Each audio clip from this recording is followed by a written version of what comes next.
Hello, and welcome to POMA Does, a podcast produced by the Pennsylvania Osteopathic Medical Association. We provide a voice for osteopathic medicine and share insights on issues important to osteopathic physicians, residents, and students, as well as those who embrace the osteopathic philosophy. POMA's mission is to promote the distinctive philosophy and practice of osteopathic medicine for our patients, our members, and the communities we serve. Thanks for tuning in.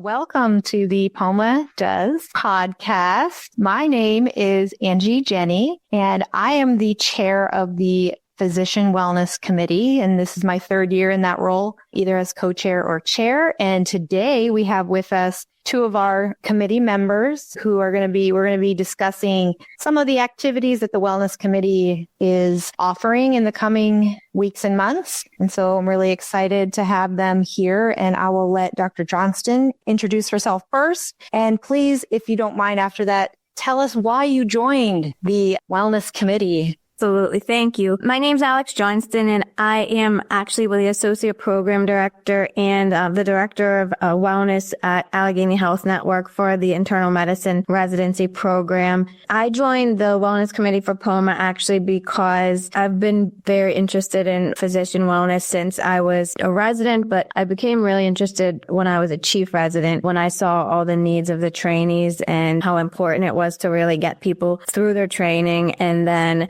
I realized that doesn't really go away when you become an attending, and there's actually less support and less help for people. So I think bringing people together, across the state and seeing what everybody's going through and being able to offer support and fun things to participate in is a great way to give back a little bit to everybody else who contributes in other ways. Hi, I'm Bailey Reel, and I am a fourth-year medical student at Lake Erie College of Osteopathic Medicine, currently applying internal medicine, so exciting times. I joined the Physician Wellness Committee my first year of medical school because I am passionate about mental health and overall well-being. I lost my dad to suicide several years ago, and it will be 9 years tomorrow, and it's just really important to me. Physicians die at a higher rate of suicide than the general public, and that's not the only thing we're worried about with health and well-being, but just whatever I can do to contribute to helping people feel more supported and feel more engaged and reducing burnout and improving people's overall health and well-being. I'm here for it. Great. Thank you. And you mentioned, reducing that burnout. What are some of the activities that are planned upcoming from the Wellness Committee that our members and others can participate in? One thing I'm personally excited about, and it's coming up very soon on Sunday, is we are hosting a virtual yoga event. I am also a certified registered yoga teacher on the side. I've been doing that since 2018, and yoga and exercise and mindfulness have really been shown to improve people's well-being and sort of their mental health. It's a nice time to be able to come together with your community in a virtual space with low stakes. It's free, and have some mindfulness together. So something to look out for on our website, or you probably received an email blast about it. And then we're going to, at the District 8 meeting, we also, as you can see, well, you can't see if you're on the podcast, but in the YouTube version, you can see I'm very into dogs. We're having therapy dogs attending the District 8 meeting, which will be very exciting. I'm sure some of you have seen therapy dogs at various hospitals and just know the benefit that it can provide throughout your day, just touching a sweet furry being and having that kind of love. And then there'll also be some wellness walks, both at District 8 and the Clinical Assembly, that people can kind of take part in and join together as a community and get out into nature and soak up the good fresh air. I think the first one I really wanted to mention was one that I think we're pretty excited about. We've been planning for a while, is our paint night. We're going to be hosting that February 12th, and that'll be something you'll receive an email about for sure. And we've committed as a committee to heavily subsidize the cost of that event for our members,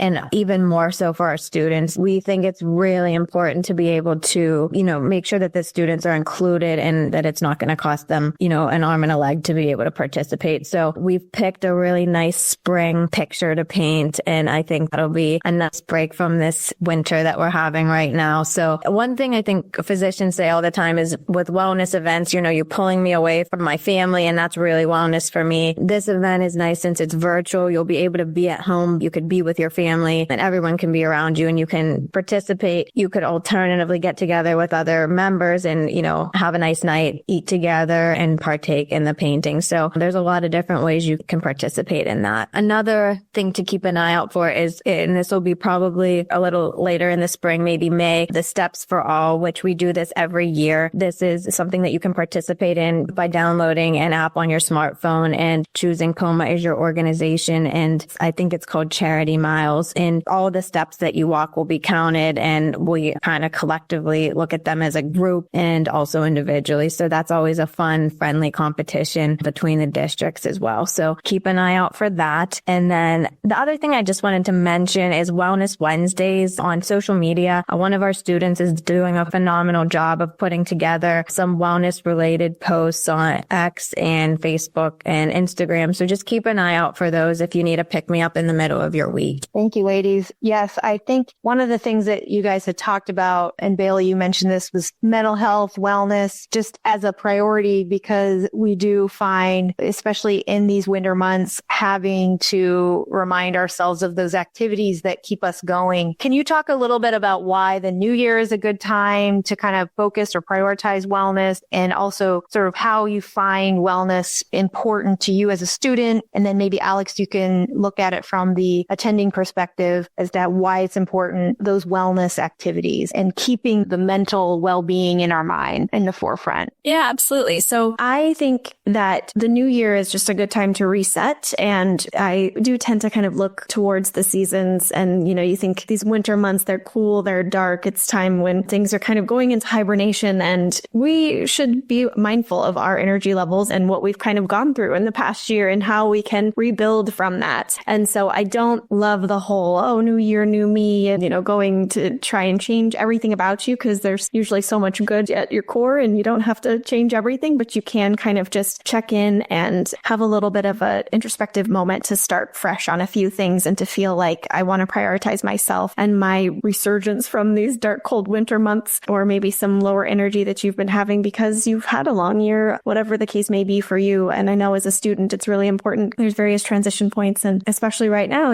applying for residency, getting ready to go through the match and trying to make sure that I am taking care of myself and my own health. We use this term in yoga, and it's not just yoga, but everywhere, filling your cup first and being able to fill my cup so that I can give to others. And so that's something that I can continue to practice as I become a physician, a resident, and then, later on, hopefully a fellow and then attending, keeping mindful about that and the various ways that I can stay connected to my community, I think is really important. Thank you for sharing that. I think from my perspective as an attending, thinking about other attendings and also about trainees, I think the thing sometimes that we struggle with is our time, and time is probably our most valuable resource. And how do we want to budget that, and how do we want to spend that? And we think anything that we do is taking away precious time. But I think the thing that sometimes we forget or we have to think about is the importance of the connectedness to other people, whether it be our family, our colleagues, our trainees, just everyone that we interact with. And I think sometimes whenever we let that piece go is whenever our wellness suffers the most. Doing things virtually allows you to be with your family, but yet still engage with, your colleagues. And then whenever you're at conferences, you can spend a little bit more time with the people that you don't get to connect with and don't get to see as often. And so I think kind of investing in that time and making the most of it and bonding and finding those connections with people can really be a healthy thing. And I think for trainees,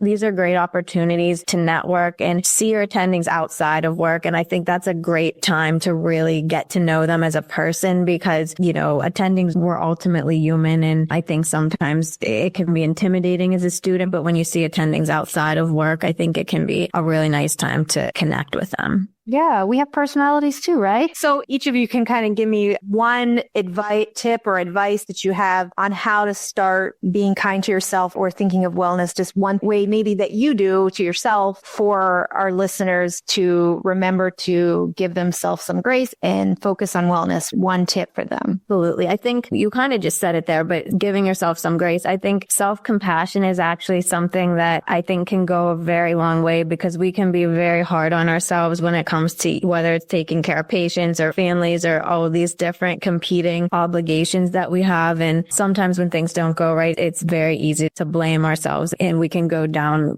to a place that isn't good. But to kind of take a step back and just kind of say, forgive yourself for those things and move on and look at some of the positives. I think thinking of a couple things that you're thankful for at the end of the day can really go a long way with making you a happier person. And I think that's actually been studied and shown to be true. So keeping kind of just like a little gratitude notebook or just thinking about a couple things at the end of the day that went well or that you're happy about and kind of forgiving yourself and giving yourself some grace for the things that didn't go as well. I think piggybacking on that just a little bit to start off. So as healthcare providers, we're kind of asked to take care of everybody else and to forego our own needs. And I think that my thought process on how to combat that because of the lack of time and effort and energy is to start small, start with something that you find that brings you just a small amount of peace or joy every day. For me, I need to walk my dog every day. It may not be the longest walk. It may be, dark out because I got home late from a rotation or whatever it is, but being outside and with my dog and not,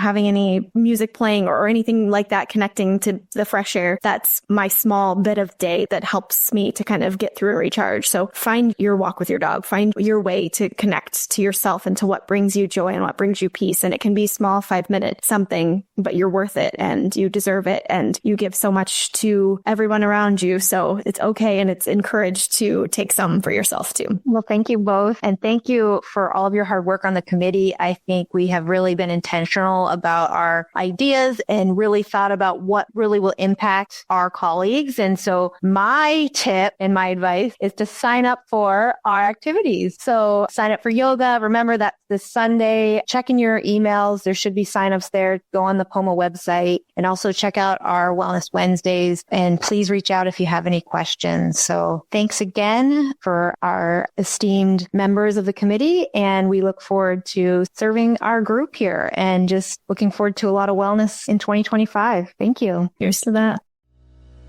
Thank you for joining us for this edition of POMA Does. Be sure to subscribe to POMA Does wherever you listen to your podcasts and tell your friends and colleagues to tune in. Learn more about osteopathic medicine and POMA on our webpage, www.poma.org, and join the conversation on social media. We're on Facebook, Instagram, LinkedIn, Twitter, and YouTube. Or email us at poma@poma.org. We'd love to hear from you. Join us next time for another edition of POMA Does.